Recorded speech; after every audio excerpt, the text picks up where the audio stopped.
Palafrugell, Begur, Calonge i Sant Antoni, la Bisbal d'Empordà, Castell-Platja d'Aro i S'Agaró, Palamós, Bellcaire d'Empordà i Torroella de Montgrí i l'Estartit han estat els municipis que han format part de la campanya contra la LGTBI-fòbia que ha impulsat recentment el Consell Comarcal i precisament aquests pobles que s'han adherit a la campanya han adoptat el compromís de revisar els equipaments municipals esportius per tal que siguin inclusius per totes les persones i també de vetllar perquè les entitats esportives rebin una formació a càrrec del Servei d'Atenció Integral LGTBI+, del Consell Comarcal sobre la diversitat afectiva, sexual i de gènere i també la prevenció de la LGTBI-fòbia.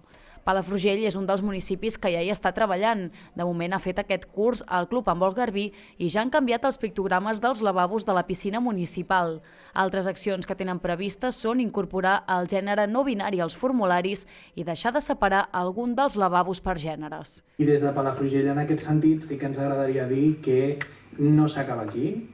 No és només aquesta campanya, sinó que és important tirar endavant accions cada dia. I aquestes accions són, com ha comentat el conseller, que si canviar logotips, que si revisar formularis, que si revisar processos, i us convido a revisar unes recomanacions que acaben de sortir, que són recomanacions per incorporar la mirada LGTBI als espais esportius. Aquesta guia amb recomanacions per evitar les discriminacions que ha publicat la Generalitat de Catalunya es pot trobar per internet.